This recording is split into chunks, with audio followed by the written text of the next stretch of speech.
Hermanos amados, buenos días. Hoy tenemos nuevamente la bendición de poder compartir juntos el Día del Señor a través de esta forma virtual. Vamos a dar inicio al servicio del día de hoy. Es mi oración al Dios de toda gloria que se encuentren todos bien de salud, protegidos, guardados, siguiendo la directiva de las autoridades, esperando que muy pronto podamos volver a tener nuestro servicio en forma regular en el templo, en la casa de Dios, pero vamos a iniciar este servicio del día de hoy como lo hacemos con habitualidad, leyendo la palabra de Dios. Salmo 33, del 1 al 5, dice así la palabra del Señor. Cantad de júbilo en el Señor, oh justos, apropiada es para los rectos la alabanza. Dad gracias al Señor con la lira, cantarle alabanza con el arpa de 10 cuerdas, cantarle cántico nuevo, tañer con arte, con voz de júbilo, porque la palabra del Señor es recta y toda su obra es hecha con fidelidad. Él ama la justicia y el derecho, llena esta tierra de misericordia del Señor. Es palabra de Dios. Oremos al Señor. Padre Santo, bendito Dios, gracias te damos por la oportunidad de estar todos reunidos en tu nombre, alabándote y glorificándote tu santo nombre y reconociéndote como el único Dios bueno y verdadero, el cual tu pueblo puede confiar.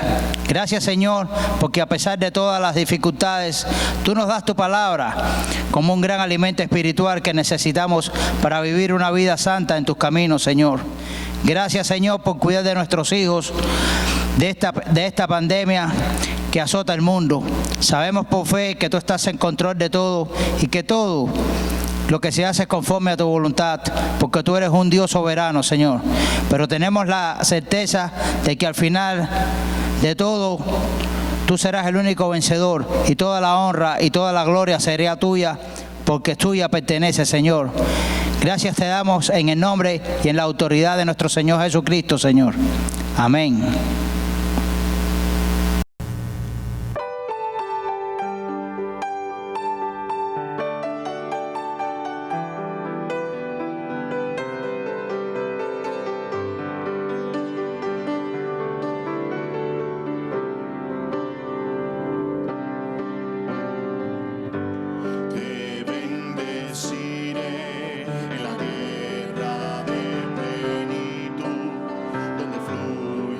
La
siempre alabaré.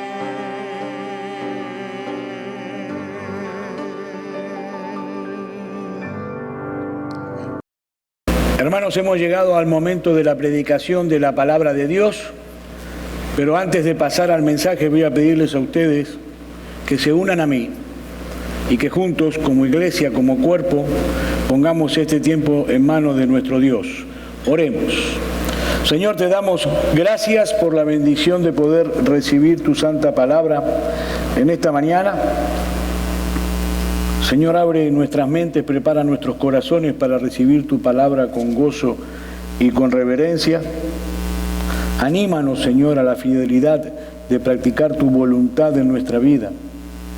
Concédenos rectitud en nuestro proceder, humildad para servir, gozo para amar. Que tu mensaje sea traducido en acciones durante toda la semana para tu gloria y para tu honra.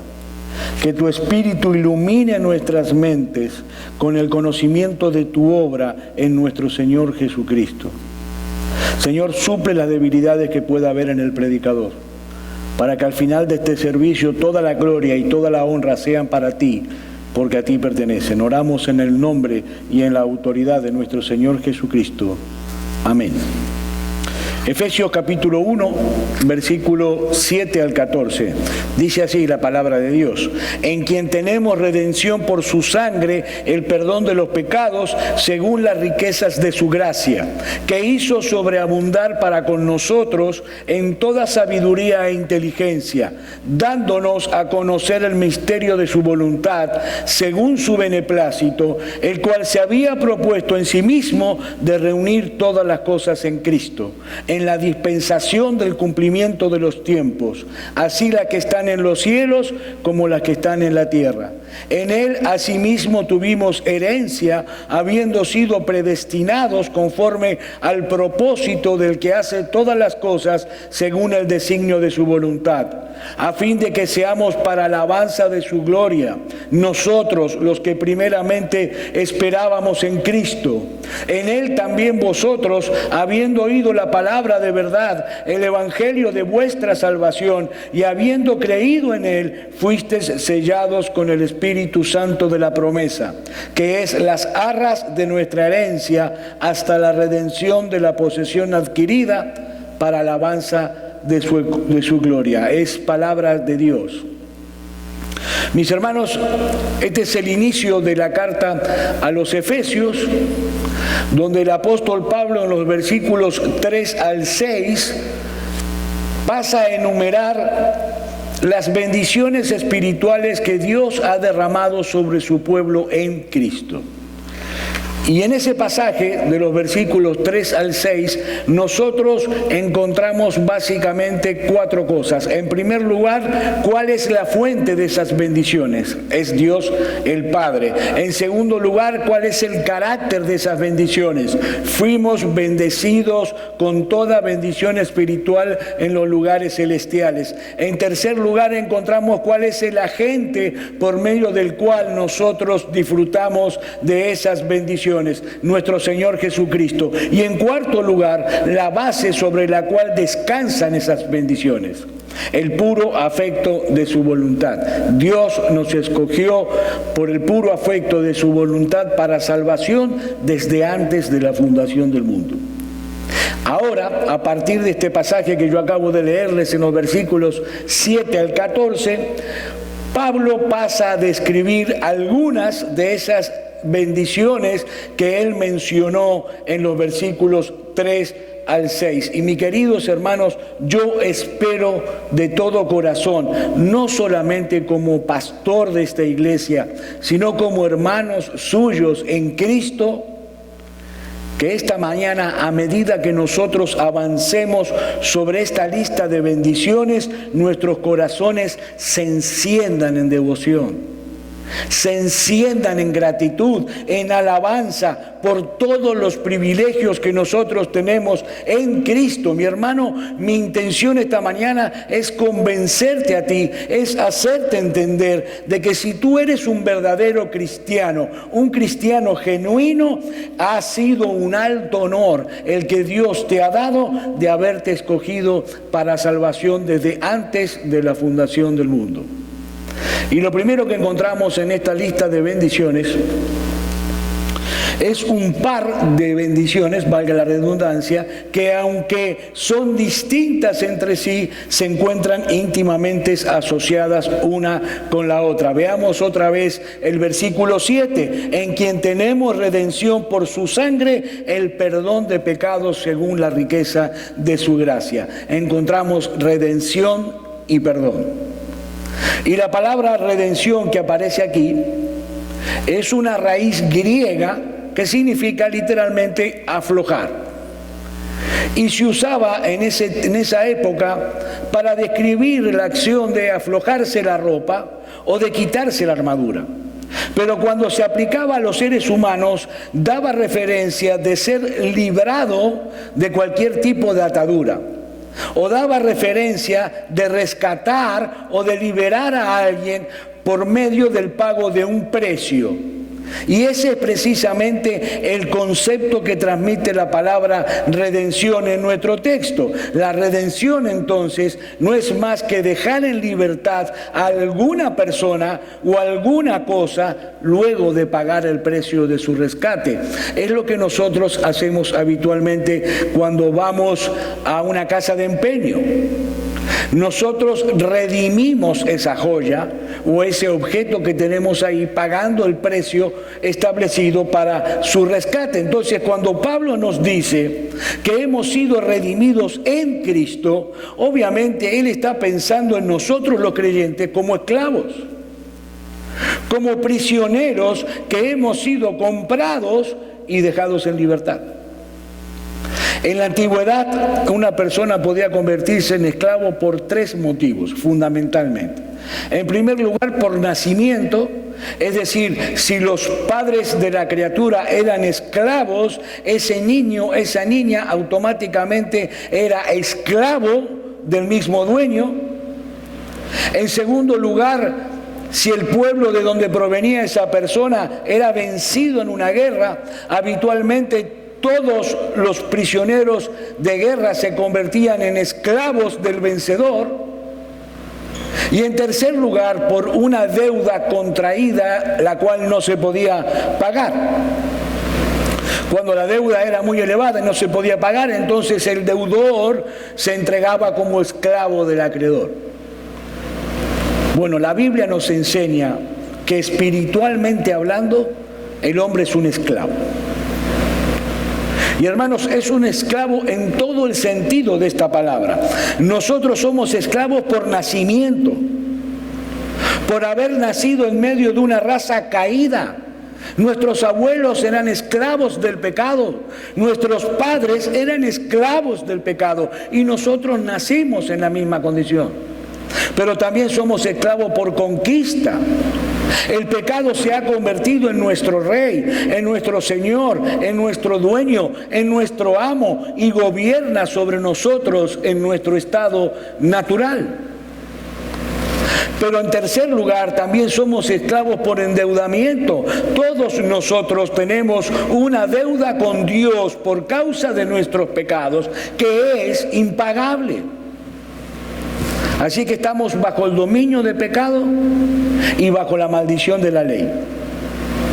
Y para que nosotros pudiésemos ser puestos en libertad, habría que haber redención. Es decir, alguien tenía que pagar el precio del rescate que la justicia de Dios demanda. ¿Y cuál es el precio que la justicia de Dios demanda? Bueno, la Biblia dice que es la muerte del pecador. Porque dice que la paga del pecado es la muerte. Y mis hermanos, eso es precisamente lo que hizo Cristo en la cruz del Calvario. Él es nuestro Redentor porque Él pagó el precio de nuestra libertad. Mis hermanos, hemos sido liberados por el precio de la sangre de Cristo, de tal manera que ahora somos libres. Somos libres de la esclavitud del pecado y somos libres de sus consecuencias.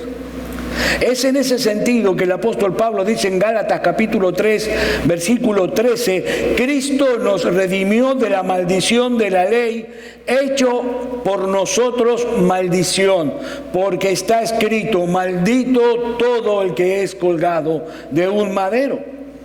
Ahora, noten algo interesante. Pablo no está diciendo aquí que en Cristo nosotros fuimos librados de la ley. No, eso no lo dice ningún versículo del Nuevo Testamento. La Biblia no dice en ningún lado que el cristiano ha sido librado de la ley como norma de vida. No. Lo que dice el texto es que hemos sido librados de la maldición de la ley, es decir, del castigo que la ley impone a aquellos que la violen. En Cristo nosotros tenemos redención por su sangre. Mi amigo que estás viendo este mensaje, Cristo no vino al mundo simplemente para enseñarnos a nosotros con su ejemplo una norma moral de conducta a seguir. No, Él vino a dar su vida en rescate por muchos. Su muerte en la cruz no fue un accidente. Su muerte en la cruz no fue una derrota inesperada, no fue un plan B al cual Dios tuvo que recurrir cuando los judíos rechazaron a su Mesías. No, allí en la cruz el Salvador voluntariamente se dio a sí mismo por nosotros. Dice Tito capítulo 2, versículo 14, quien se dio a sí mismo por nosotros para redimirnos de toda iniquidad y purificar para sí un pueblo propio celoso de buenas obras. Y dice el apóstol Pedro, en primera de Pedro capítulo 1, versículos 18 y 19, sabiendo que fuisteis rescatados de vuestra vana manera de vivir, la cual recibisteis de vuestros padres, no con cosas corruptibles como el oro o la plata, sino con la sangre preciosa de Cristo, como un cordero sin mancha y sin contaminación.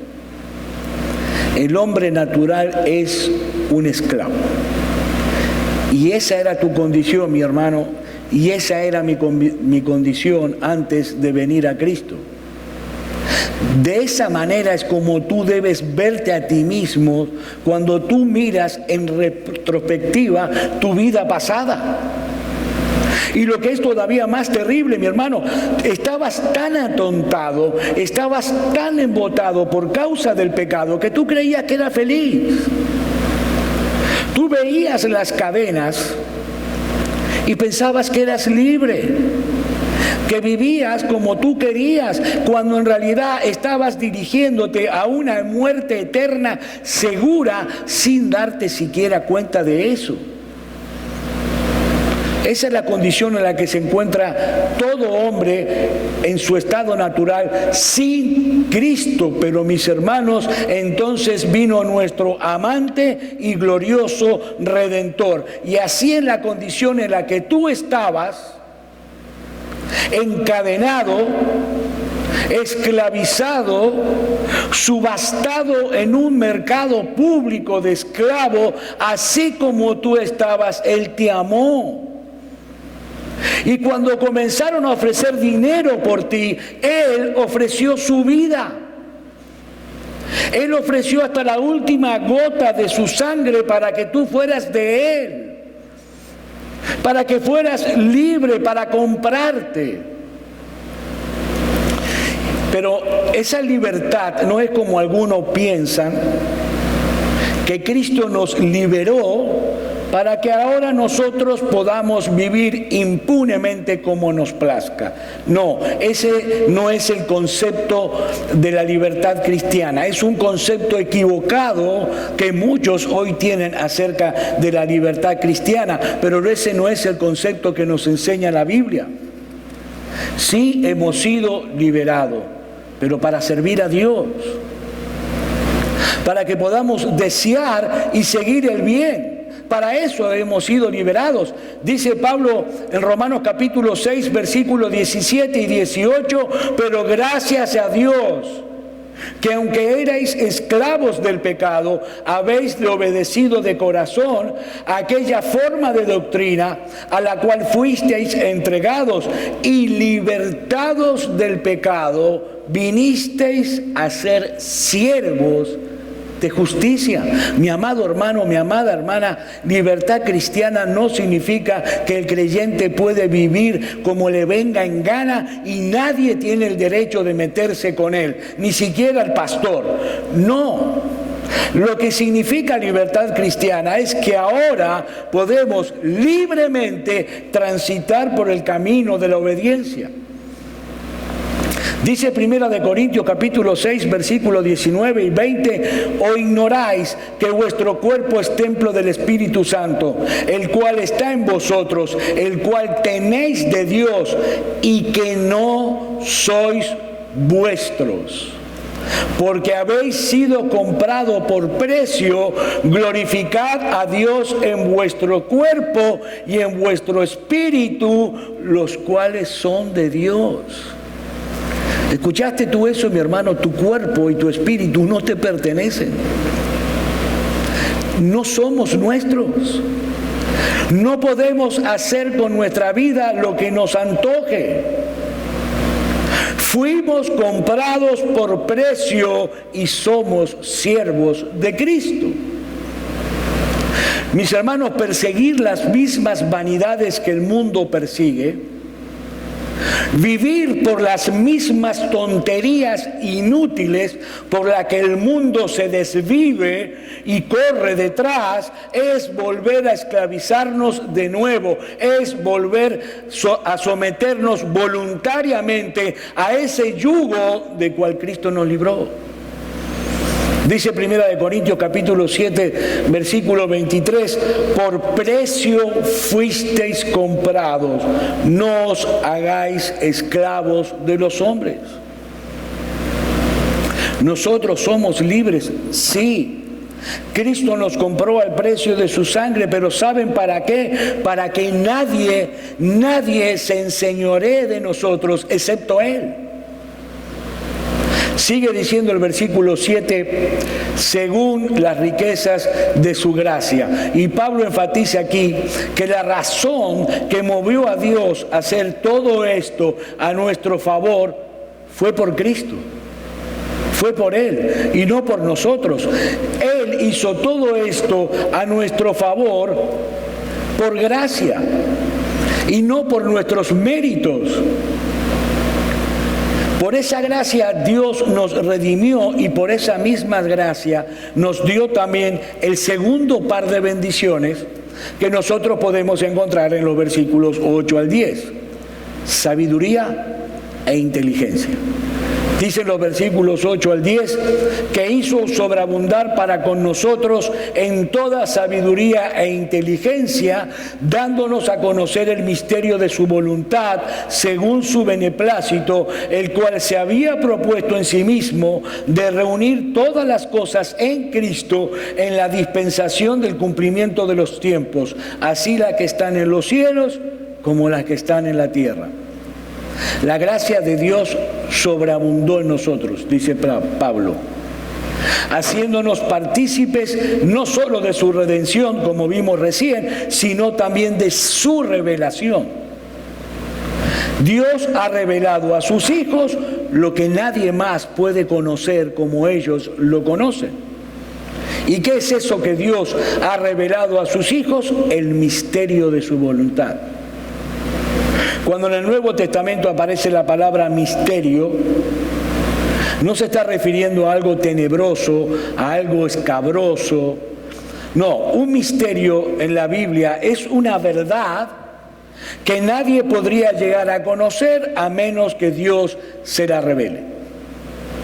Ahora, noten lo que Pablo está diciendo aquí en nuestro texto. No es simplemente que Dios le ha dado a sus hijos la revelación de su voluntad. No es eso solamente porque esa revelación se encuentra en las páginas de la Biblia y cualquiera puede ir a la Biblia y leer la revelación de Dios. Lo que Pablo está diciendo aquí es que Dios le ha dado a los creyentes la sabiduría y la inteligencia en el conocimiento de esa voluntad suya que Él ha revelado a través de su palabra. ¿Y esto qué significa? En la práctica, mis hermanos, presten mucha atención porque esto es muy importante. Esto significa que Dios le ha dado a los creyentes la capacidad de llegar al corazón mismo de las cosas, de conocer las cosas tal como son y de comprender sus implicaciones, de tal manera que ahora nosotros podemos vivir en este mundo con sabiduría y con entendimiento. Nosotros conocemos los que Dios ha revelado, pero también tenemos el conocimiento necesario para poder vivir conforme a esa revelación. Mis hermanos, ¿cuántos astrónomos, cuántos científicos en la NASA conocen el sorprendente funcionamiento del universo? Conocen la maravilla del universo. ¿Cuántos médicos conocen el sorprendente, casi mágico funcionamiento del cuerpo humano? ¿Cuántos biólogos penetran en el complicado sistema de los seres vivos y aún así ellos no se postran ante el Creador y lo adoran? ¿Saben por qué? Porque el entendimiento de ellos está entenebrecido. Ellos ven, pero no entienden lo que ven como deberían entenderlo. Ellos están ciegos, pero en el caso de los creyentes no es así. Dios nos ha revelado su plan y al mismo tiempo nos ha dado la sabiduría y el entendimiento, de tal manera que nosotros podemos conocer las implicaciones de ese plan y actuar en consecuencia. Y en nuestro texto, Pablo hace referencia a un aspecto muy particular de ese plan divino que ha sido revelado a los creyentes. Dice los versículos 9 y 10, dándonos a conocer el misterio de su voluntad según su beneplácito, el cual se había propuesto en sí mismo de reunir todas las cosas en Cristo en la dispensación del cumplimiento de los tiempos, así las que están en los cielos como las que están en la tierra. ¿Saben, mis hermanos, qué es lo que Dios nos ha revelado a nosotros? Que Él se ha propuesto colocar a Cristo como cabeza de toda la creación. De tal manera que con toda seguridad, con absoluta seguridad, llegará el día en que aquellos que hoy desafían la autoridad de nuestro Señor tendrán que postrarse ante su presencia y reconocerle como el Rey de Reyes y Señor de Señores. Mis hermanos, muy pronto ninguna otra autoridad será reconocida en todo el universo aparte de Cristo. Y todas las cosas que quedaron trastornadas por causa del pecado volverán a su estado natural bajo el dominio eterno de nuestro bendito, glorioso Señor y Salvador. Ahora, el punto que Pablo resalta en nuestro texto es que Dios le ha revelado eso a sus hijos. Y les ha dado sabiduría y entendimiento para que ellos puedan entender claramente todas estas cosas y actúen en consecuencia. Ahora, a la luz de esta verdad, que nosotros los creyentes conocemos porque Dios nos los ha revelado, pregunto, ¿existe alguna razón valedera para que nosotros vivamos amedrentados en este mundo? ¿Frustrados? ¿Preocupados? ¿Deprimidos? Nosotros que somos de Cristo y que reinaremos juntamente con Él sobre todo el universo. Mis hermanos, ese es el punto donde nosotros tenemos que llegar.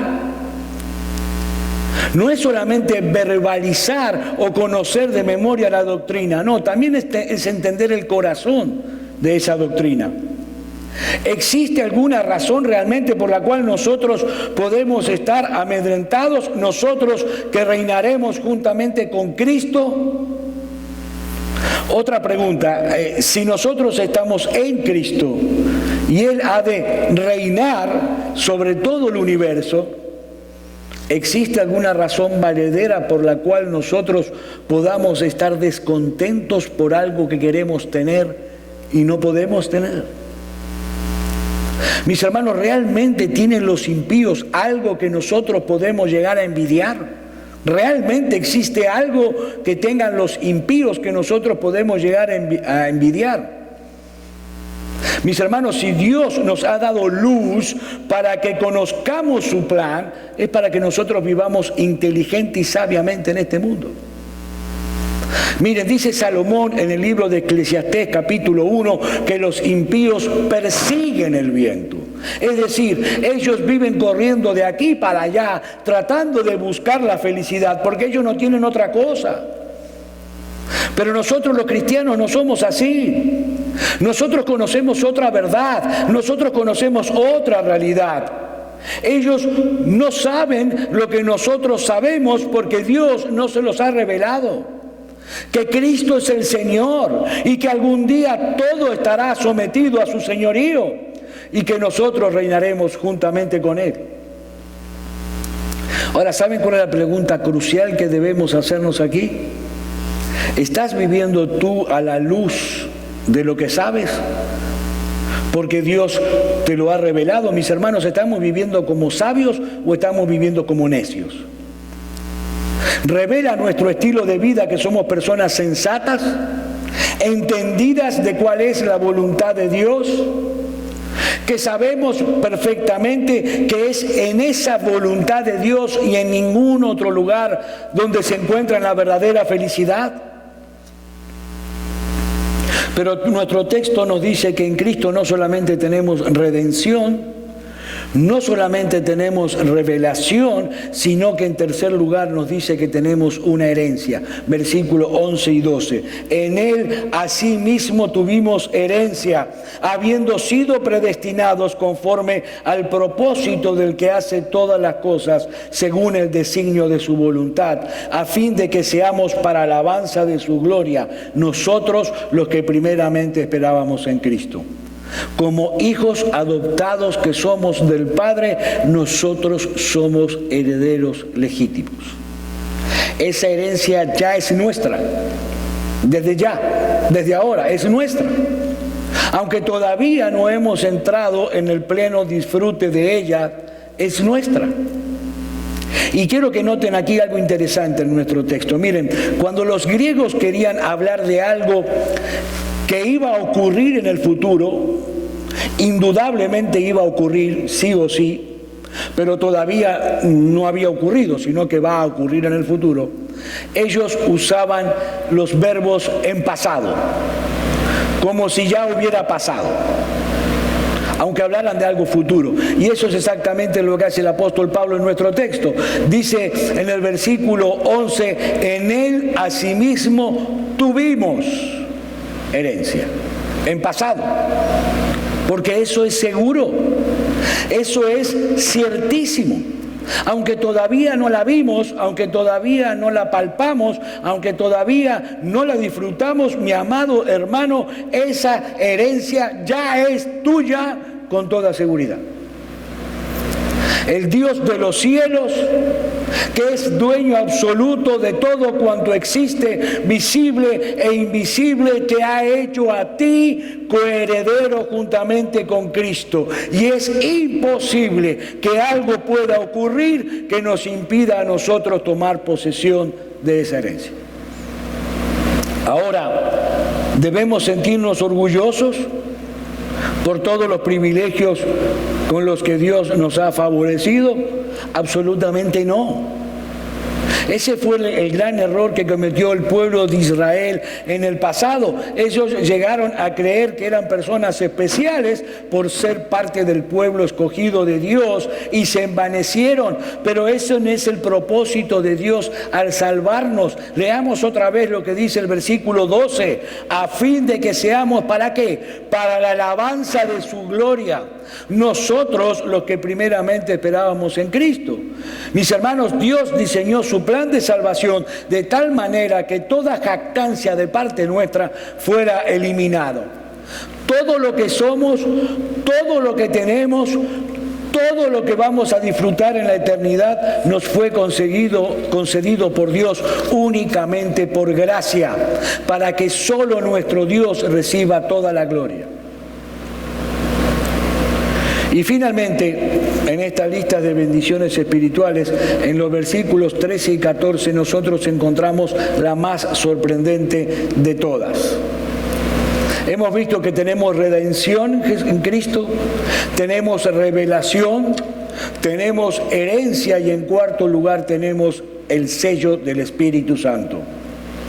Dicen los versículos 13 y 14, en Él también vosotros, habiendo oído la palabra de verdad, el evangelio de vuestra salvación, y habiendo creído en Él, fuisteis sellados con el Espíritu de la promesa, que es las arras de nuestra herencia, hasta la redención de la posesión adquirida para alabanza de su gloria. En la antigüedad se usaban los sellos. Y el sello se fijaba o se ataba a los objetos para indicar una de tres cosas.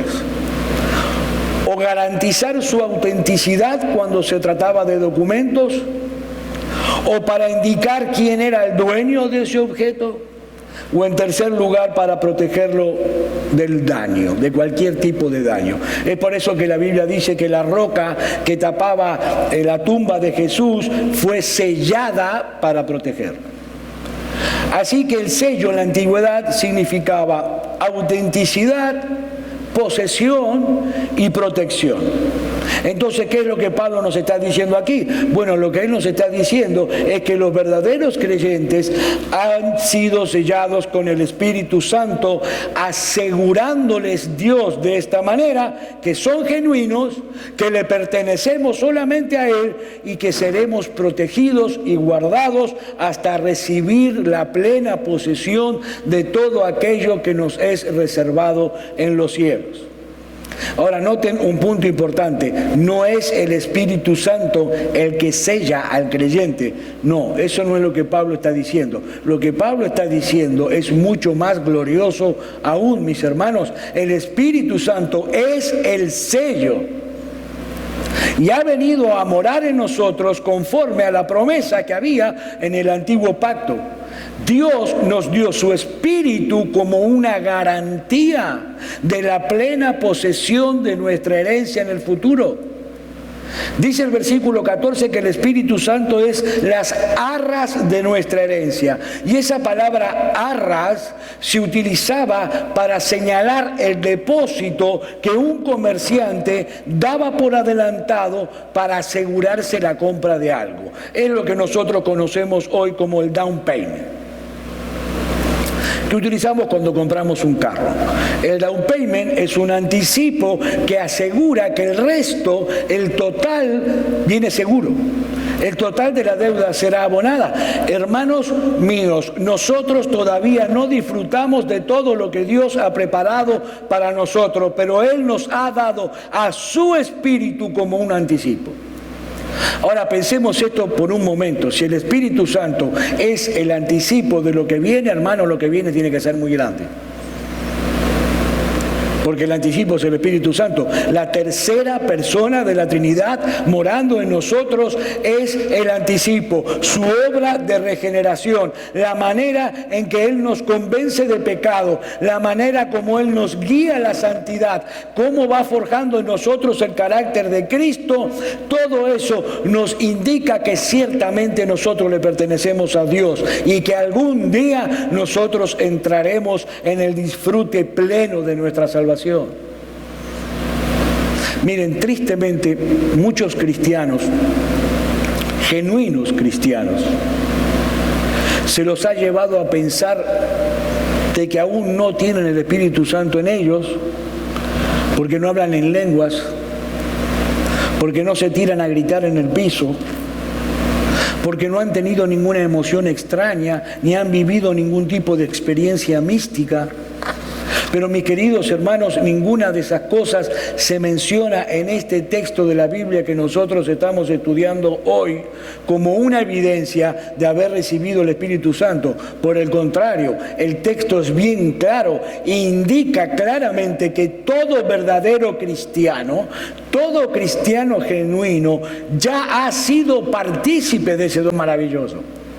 Dice el versículo 13, en él también vosotros, habiendo oído la palabra de verdad, el evangelio de vuestra salvación, y habiendo creído en él, fuisteis, pasado, ya pasó, fuisteis sellados con el Espíritu Santo de la promesa. Es decir, todo aquel que oyó la predicación del evangelio y creyó en Cristo para el perdón de sus pecados, ya fue sellado. Eso es algo que todo cristiano genuino ya posee y en ningún lugar de la Biblia dice que deba repetirse. Pero pastor, un momentito, ¿cómo puedo yo saber realmente si tengo o no al Espíritu Santo morando en mí? Bueno, hay tres evidencias claras de la presencia del Espíritu Santo en una persona. Primero, toda persona que posea el Espíritu Santo va a creer sin reservas en el Señor Jesucristo. Va a entregarle su vida por completo a Él como su Señor y Salvador. En segundo lugar, amará la palabra de Dios y los mandamientos que están contenidos en ella, procurando sinceramente obedecerlos. No perfectamente, porque eso no puede ocurrir de este lado del cielo, pero sí sinceramente. Y tercero, ese creyente no solo creerá en Cristo, no solo aceptará sin reservas la palabra de Dios como la palabra de Dios, sino que ese creyente amará al pueblo de Dios y procurará su bien dentro de sus posibilidades. Y estas marcas se hacen cada vez más evidentes en la medida que ese cristiano va creciendo y madurando en su vida de piedad. Y mis hermanos, eso nada tiene que ver con hablar en lenguas o vivir experiencias extrañas o místicas. Dice Gálatas capítulo 5, versículos 22 y 23, mas el fruto del Espíritu es amor, gozo, paz, paciencia, benignidad, bondad, fe, mansedumbre, templanza. Contra tales cosas no hay ley. Mis hermanos, todas esas manifestaciones histéricas que se asocian, se relacionan con la presencia del Espíritu Santo son falsificadas. Bien, mis hermanos, he aquí algunas de las bendiciones espirituales con las que nosotros los creyentes hemos sido bendecidos en los lugares celestiales en Cristo. Y ahora yo me pregunto y les pregunto a ustedes en esta mañana, ¿cómo debemos reaccionar nosotros al considerar, al contemplar, al estudiar el contenido de un pasaje como este? Bueno, yo creo que en primer lugar debemos postrarnos en adoración delante de Dios. No olviden que eso es exactamente lo que está haciendo el apóstol Pablo aquí. El apóstol Pablo comienza exaltando a Dios por todos los beneficios que ha derramado sobre nosotros sin merecerlos. Dice el versículo 3 de este capítulo 1 de Efesios: bendito sea el Dios y Padre de nuestro Señor Jesucristo. Y luego insiste una y otra vez, que el propósito maestro detrás de ese plan de salvación era la alabanza de la gloria de su gracia. Mis hermanos, ¿cómo no vamos a adorar a un Dios como el nuestro? Un Dios que nos amó con un amor tan grande, aun cuando nosotros éramos sus enemigos. ¿Cómo no vamos a adorar nosotros a aquel que nos redimió? A aquel que nos abrió el entendimiento, a aquel que nos hizo coherederos juntamente con su Hijo Jesucristo de todo lo que Él tiene, y como si fuera poco, envió su Santo Espíritu a morar en nuestros corazones para asegurarnos de que somos absolutamente de Él. Mis hermanos, nuestro Dios nos escogió desde antes de la fundación del mundo para que nosotros compartamos con Él un destino glorioso. Y a pesar de nuestras debilidades, que son muchas, A pesar de los embates del pecado que todavía mora en nosotros, a pesar de las seducciones que provoca este mundo caído, mis hermanos, el plan soberano de Dios será llevado a cumplimiento sí o sí. Aliéntate, mi hermano, con estas palabras. Sigue corriendo la carrera que tienes por delante, porque con absoluta seguridad nosotros llegaremos a nuestro destino final. El Dios de los cielos se ha comprometido consigo mismo a hacer eso. Pero también este texto debe ser para nosotros una poderosa exhortación a dedicarnos por entero al propósito, al cumplimiento de ese propósito de Dios en nuestras vidas. El texto nos dice que fuimos escogidos desde antes de la fundación del mundo. ¿Para qué? Para que fuésemos santos y sin manchas delante de Él. Para ser instrumentos en sus manos de tal manera que a través de nuestra vida la gloria de Dios brille en la oscuridad de este mundo caído. En otras palabras, mis hermanos, así como son de grandes las bendiciones que acabamos de ver, así también de grande es nuestra responsabilidad. Es un gran privilegio, sí, pero también es una gran responsabilidad. Como dijo alguien, ser elegido de Dios no significa que somos sus consentidos favoritos. No, es ser retado a la lealtad y al servicio y a un sacrificio que no conoce límites.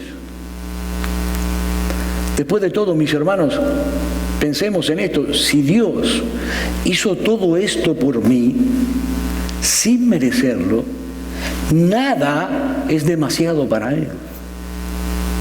Dice 2 Corintios capítulo 5, versículos 14 y 15, porque el amor de Cristo nos constriñe pensando esto, que si uno murió por todos, luego todos murieron, y por todos murió, para los que viven, ya no vivan para sí, sino para aquel que murió y resucitó por ellos. Y para aquellos que nos acompañan mirando este video sin Cristo, mi amigo, nota una vez más lo que dice Pablo en el versículo 13. Los creyentes hemos venido a participar de todos estos privilegios habiendo creído en Cristo luego de escuchar su palabra. Mi amigo, tú esta mañana has escuchado también esa palabra de verdad, el evangelio de la salvación. Tú también necesitas confiar únicamente en Cristo para la salvación de tu alma y para poder venir a disfrutar juntamente con nosotros de todos estos enormes privilegios que hemos estado mencionando en esta mañana. Y yo ahora te pregunto, ¿por qué tú continúas en esa esclavitud? ¿Por qué continúas andando en tinieblas si el Redentor, el libertador de los hombres, ha sido presentado hoy delante de ti? Mi amigo, Cristo es un gran Salvador, poderoso y compasivo. Clama a Él por misericordia y recibe ahora mismo el perdón de todos tus pecados y el don de la vida eterna. Mi amigo, ven a Cristo, ven a la cruz. Es mi oración que quiera Dios que la gracia de Cristo alcance a muchos en esta mañana, abriéndoles el entendimiento para que confíen hoy plenamente y solamente en Él. Vamos a orar. Padre, te damos gracias por el privilegio, por la bendición de haber recibido tu santa palabra en esta mañana. Gracias te damos, Señor, porque te ha placido revelarte en forma personal a cada uno de nosotros. Nos declaramos necesitados de tu palabra, Señor, porque ella es manantial de vida para nuestras almas, es alimento sólido para nuestro espíritu, es río de agua viva para nuestro corazón. Te rogamos ahora que tú permitas que esta palabra que hemos recibido hoy penetre con poder en cada uno de nosotros, para que de esa manera podamos obtener de ella los principios que nos permitan en este paso por la tierra conocerte y entenderte cada vez más. Te rogamos, Señor, espíritu de sabiduría y discernimiento en tu revelación para poder vivir entonces conforme a la nueva identidad que hoy tenemos en Cristo Jesús, como verdaderos hijos tuyos, como verdaderos discípulos de nuestro Señor, como embajadores de tu palabra donde quiera que vayamos. Gracias porque tenemos la libertad y la seguridad de poder venir confiados delante del trono de la gracia y presentar en Él nuestras oraciones. Lo hacemos en el glorioso y en el poderoso nombre de nuestro Señor Jesucristo, el Verbo hecho carne. Amén.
para mí.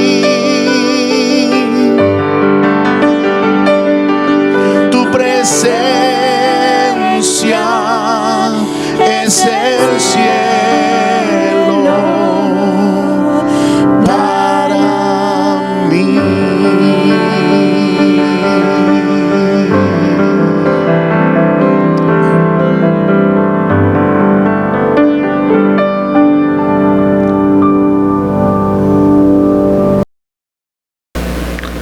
Hermanos míos, reciban ustedes la bendición sacerdotal. Que el amor de Dios, la gracia de nuestro Señor Jesucristo y la comunión del Espíritu Santo sea con cada uno de nosotros hoy y mientras dure nuestro paso por la tierra. Amén. Dios los bendiga.